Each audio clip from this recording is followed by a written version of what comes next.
Bulletin में सबसे पहले आपको बताएं कि कोरोना केसेस की तादाद में इजाफा। पेशावर की जिलाई इंतजामिया ने पाकिस्तान डेमोक्रेटिक मूवमेंट को 22 नवंबर को जलसा करने की इजाजत देने से माजरत कर ली है। कहा पेशावर में केसेस की शरह 13% तक पहुंच गई है, जलसे की इजाजत नहीं दे सकते। पीडीएम का पेशावर में 22 नवंबर को हर सूरत जलसा करने का ऐलान। मीडिया कोऑर्डिनेटर पीडीएम अब्दुल जलील जान कहते हैं, पाबंदी किसी सूरत बर्दाश्त नहीं, आइन और कानून के तहत जलसा करना हमारा बुनियादी हक है। रहनुमा पीपल्स पार्टी चौधरी मंजूर कहते हैं, पीडीएम एसओपीज के साथ जलसे करेगी। हुकूमत ने केपीके और रावलपिंडी में जलसा किया तो क्या कोरोना नहीं था? वो अपने खुसूसी डॉक्टर फैसल सुल्तान ने कहा कि वज़ीर आज़म ने अपने जलसे मनसूख कर दिए हैं। कोरोना की एहतियात आवाम पर छोड़ना मुनासिब नहीं होगा।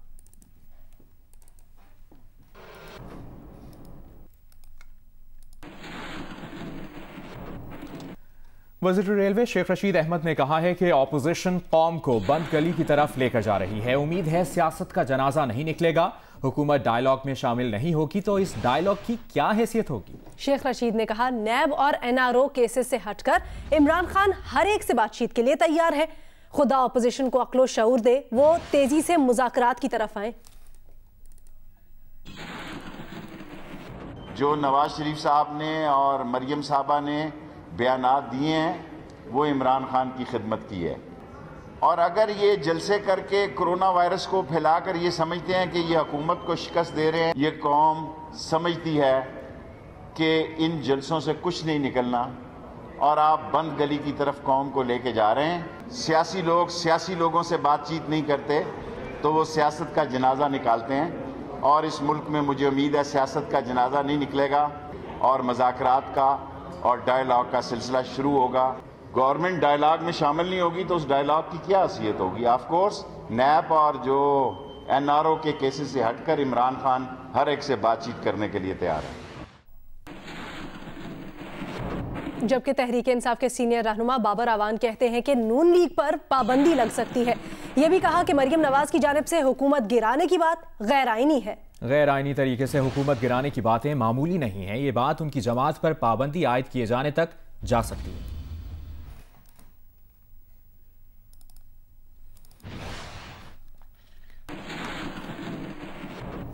दूसरी जानिब तर्जुमान नून लीग मरियम औरंगजेब ने कहा है कि शहबाज शरीफ को जेल में डालने से मईशत ठीक नहीं होगी। ऑपोजिशन और पार्लियामान का गला घोंटने से आवाम को रोटी रोजगार नहीं मिलेगा। मुल्क और कौम के मसाइल का हल इमरान साहब के घर चले जाने में है। मरियम औरंगजेब ने वज़ीर आज़म को मुखातिब करते हुए कहा। मजीद कहा, वज़ीर आज़म को मुखातिब करते हुए मरियम औरंगजेब ने कि इमरान साहब झूठे इल्जामात और शहबाज शरीफ को जेल भिजवाने से मुल्क नहीं चलेगा। जाली हुकूमत की पॉलिसी है, अपोजिशन को जेल में बंद करो और वसाइल लूट लो। शहबाज शरीफ को जेल में बंद करो और दोनों हाथों से आटा चीनी चोरी करो।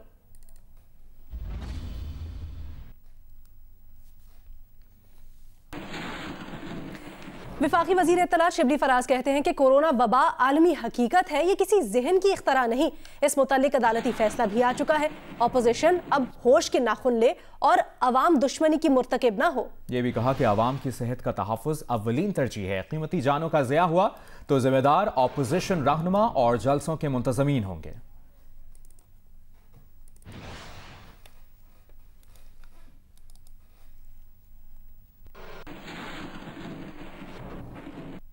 आगे बढ़ते हुए आपको अपडेट करें, हुकूमत पंजाब ने आज से शादी हॉल्स के अंदर तकरीबात पर पाबंदी का नोटिफिकेशन जारी कर दिया। Secretary primary and secondary health care ने नोटिफिकेशन जारी कर दिया है। शादी ब्याह और दीगर तकरीबात की इजाजत सिर्फ खुली जगहों पर होगी और तकरीबात में ज्यादा से ज्यादा 300 अफराद की शिरकत की इजाजत होगी। खुली जगह पर तकरीबात में भी SOPs पर अमल दरामद करना लाजिम होगा। तकरीबात के अलावा अवामी मकामात पर चेहरा ढांपना लाजमी होगा। पाबंदी का इतलाक आज से 31 जनवरी तक होगा।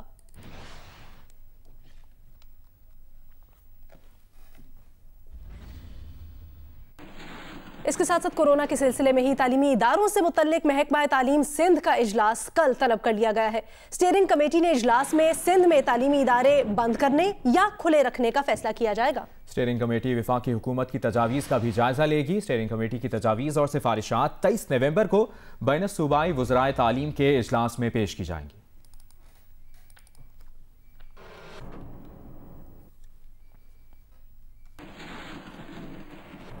पाकिस्तान में कोरोना केसेस में तेजी से इजाफा होने लगा है। 24 घंटों के दौरान कोरोना से मजीद 36 अफराद इंतकाल कर गए।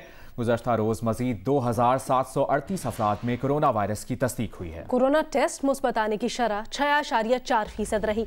National command and operation centre के मुताबिक गुज़श्ता रोज 42,909 टेस्ट हुए।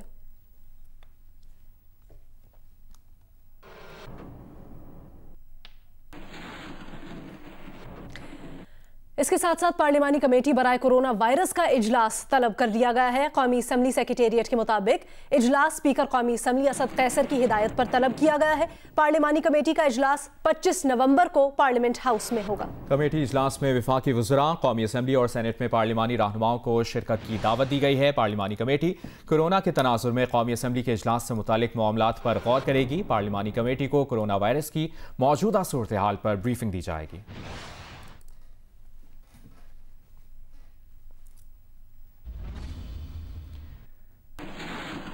जबकि बैनुल-अक़वामी परवाज़ों और मुसाफिरों के लिए CAA ने नए SOPs जारी कर दिए हैं। C कैटेगरी ममालिक से पाकिस्तान आने वाले मुसाफिरों के कोरोना के 2 टेस्ट होंगे। कैटेगरी B मुल्कों के मुसाफिरों को पाकिस्तान आने से 96 घंटे पहले टेस्ट कराना लाजमी होगा। और कैटेगरी A के मुल्कों समेत 12 साल से कम उम्र, खुसूसी अफराद और खुसूसी वफूद कोरोना टेस्ट से मुस्तस्ना होंगे। पाकिस्तान आने वाले जहाज में जरासीम कुश स्प्रे करना लाजमी होगा। जहाज में एहतियाती तदाबीर के तहत एक सीट छोड़ना होगी। दौरान परवाज अमले और मुसाफिरों को मास्क पहनना होगा।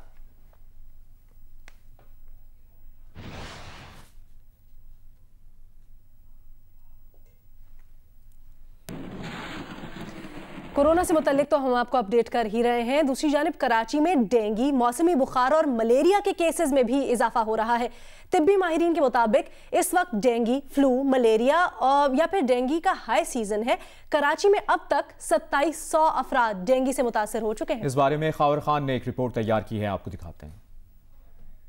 कराची में डेंगू, मौसमी बुखार और मलेरिया के केसेस में इजाफा हो गया है। माहिरीन सेहत के मुताबिक तमाम बीमारियों की अलामात में जिस्म में दर्द, आंखों में सोजिश, सांस लेने में दुश्वारी शामिल है। Senior director health services doctor Salma Kausar के मुताबिक मौजूदा सूरत हाल फ्लू, मलेरिया और डेंगू का हाई सीजन है। अवामुन्नास इन अमराज की तशखीस को यकीनी बनाएं। इस वक्त सिर्फ आप कोरोना से नहीं फाइट कर रहे हैं। इस वक्त डेंगू का हाई सीजन है, इस वक्त फ्लू का हाई सीज़न है, इस वक्त मलेरिया का हाई सीज़न है। Every fever is not the Covid, every fever is not the dengue. उसके लिए इन्वेस्टिगेशन जो है वो बहुत इंपॉर्टेंट है। माहिरीन सेहत के मुताबिक डेंगू और मलेरिया के मच्छर से बचाव के लिए तुलू और गुरूब आफ्ताब पर जिस्म को मुकम्मल तौर पर ढांप कर रखें। अपने घर, गलियां और महल्ले में पानी खड़ा ना होने दें। ज़ेर ज़मीन और बाला पानी के टैंकों, गमलों और क्यारियों को भी साफ सुथरा रखें। जिस्म में दर्द होने की सूरत में सिर्फ आम दर्दकुश दवा लें। सीजनल फ्लू है अगर कोई, और इस वक्त आपको पता है कि आपका इन्फ्लुएंजा, 2 चीज़ें, नमोनिया, ये सारी चीज़ों के लिए सबसे इम्पॉर्टेंट चीज़ जो है वो मास्क है। मास्क अगर दोनों तरफ के लोग पहनते, पेशेंट भी और अटेंडेंट भी या उनके साथ जो रहने वाले, तो वो इससे बच सकते हैं।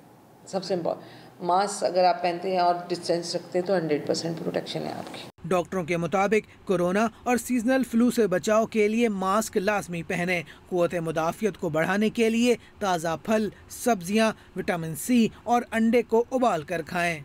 कैमरामैन सरोर रज़ा के साथ Khawar Khan, Geo news, Karachi. Pakistan sugar mills association ने वफाकी वजीर सनत व पैदावार हमाद अजहर को खत लिखा है और मुकर्ररा कीमत पर गन्ने का हसूल मुमकिन बनाने के लिए हमाद अजहर से मदद मांगी है। मजीद जानेंगे नुमाइंदा जियो न्यूज़ आमना आमिर से। आमना, मजीद क्या पता चला? जी बिल्कुल, पाकिस्तान शुगर मिल एसोसिएशन ने खत लिखा है कि हम जब क्रशिंग सीजन शुरू कर चुके हैं, लेकिन गन्ने की फार्मिंग इस वक्त सबसे बड़ा मसला बन चुका है, क्योंकि अक्सर जो इलाकों में अभी तक गन्ने की गन्ने की कटाई शुरू नहीं हो सकी, और जो गन्ने की दे रहे हैं वो भी मुकर्ररा कीमत जो 200 रुपये की मन है उससे ज़्यादा मिल रही है, और जिसकी वजह से खदशा है कि हमें अगर गन्ने की मुतवातर सप्लाई ना की गई तो 1 हफ्ते के अंदर हमें यूनिट बंद करने पड़ जाएंगे। और इस हवाले से उन्होंने वफाकी वज़ीर हमाद अजहर को खत लिख के कहा है कि वो ज़िले हुकूमतों से कहें कि गन्ने की मुकर्ररा कीमत पर फार्मिंग को यकीनी बनाए, वरना हमें बंद करना पड़ जाएगा। ठीक है, बहुत शुक्रिया आमना।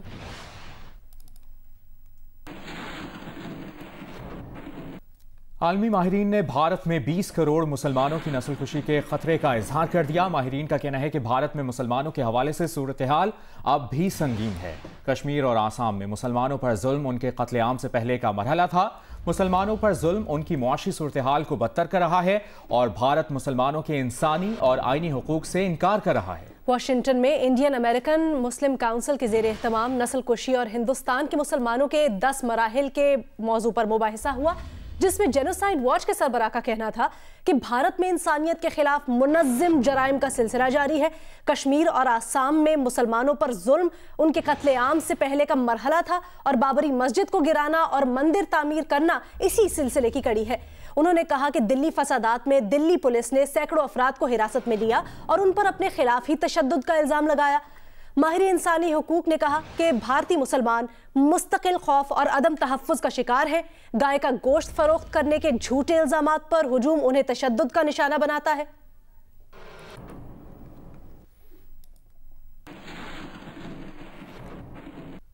स्पीकर पंजाब असम्बली चौधरी परवेज़ इलाही से यूनिवर्सिटी ऑफ गुजरात के मेडिकल फाइनल ईयर के तलबा के वफ़द ने मुलाकात की और अपने मसाइल से आगाह किया।